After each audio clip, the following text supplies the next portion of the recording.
15 আগস্টে জাতীয় ছুটি পালন করলেই বঙ্গবন্ধু সম্মানিত হবেন, আর পালন না করলেই বঙ্গবন্ধু অসম্মানিত হবেন, আমি কিন্তু এটাও মনে করি না। আপনি যদি আমাকে ব্যক্তিগতভাবে জিজ্ঞেস করেন, আমি এত দিবসের পক্ষেই না। আমার বিবেচনায় বাংলাদেশে স্বাধীনতা দিবস, বিজয় দিবস, 21শে ফেব্রুয়ারি, এছাড়া আর কোনো দিবস থাকার দরকার নাই। এবং তারপরে দিবস থাকতে পারে ধর্মীয় দিবসগুলো, কারণ ধর্মটা তো মানুষের আবেগের সঙ্গে সম্পর্কিত। ধর্মীয় দিবসগুলো এটা আপনার মুসলমানদের জন্য, খ্রিস্টানদের জন্য, হিন্দুদের জন্য আছে এগুলো। এই ধর্মীয় সেখানে তো ছুটির ক্ষেত্রে সমতা দেখা যায় না। হ্যাঁ, সেখানেও তো ছুটির ক্ষেত্রে সমতা দেখা যায় না। থাকা উচিত, সমতা থাকা উচিত।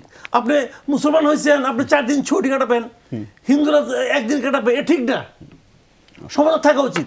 তো ধর্মীয় ক্ষেত্রে ধর্মীয় বন্ধগুলো ছাড়া আর কোনো বন্ধ থাকারই দরকার নাই। কারণ আচ্ছা এখন দেখেন, এটা বন্ধ, আপনার 15 আগস্ট ছুটি আপনি ক্যান্সেল করছেন, ঠিকই দেখবেন 7ই নভেম্বর আগে এসে দিয়ে আবার আওয়াজ উঠবে এই দিন ছুটি দেন। এখন এরা তো বন্ধ করছে, তো ওরা তো দাবি করবে। তো আপনি একটা সরকার আসবে 17 মার্চ বঙ্গবন্ধুর জন্মদিবস, আরে ভাই মৃত ব্যক্তির আপনার জন্মদিবস কি?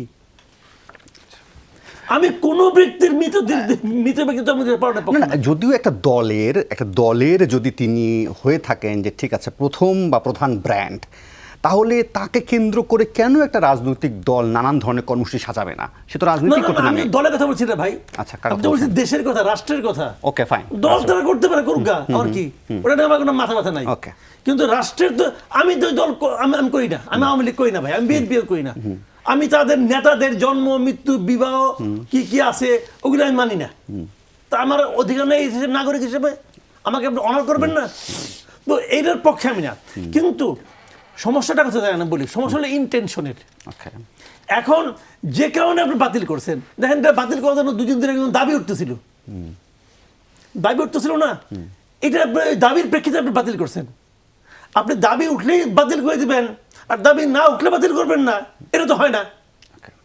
এটা আপনি করবেন কি করবেন না, এটা লজিক্যাল ব্যাপার। আমি আরেকটা উদাহরণ দিয়ে বলি আপনাকে। ওই দিন দেখলাম এক বিএনপি নেতা বলতেছে আওয়ামী লীগকে নিষিদ্ধ করা উচিত। খেয়াল করেন, এর মধ্যে শুনলাম যে আওয়ামী লীগের রাজনীতি করা নিয়ে আমাদের এক উপদেষ্টা বলছিলেন, মন্তব্য করছিলেন যে আওয়ামী লীগ আসে রাজনীতি করুক, সুস্থ রাজনীতি করুক। এইটা নিয়ে এখন ওই উপদেষ্টার বিরুদ্ধে স্লোগান হচ্ছে। ভাই দেশটা গায়ের জোরে চলবে না, এটা মাথায় রাখতে হবে। আপনি জামাতকে যখন নিষিদ্ধ করলো, দ্যাট ওয়াজ রং ডিসিশন, রং খালি না, এটা অন্যায় সিদ্ধান্ত।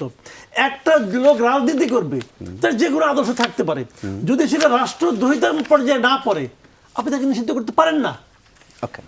তার আদর্শ আপনার পছন্দ না হতে পারে, ওই তার আদর্শ খারাপ হয়, মানুষ তাকে প্রত্যাখ্যান করবে। আপনি নিষিদ্ধ করার কে? আপনার সঙ্গে মিলে না তাকে নিষিদ্ধ করে দেবেন?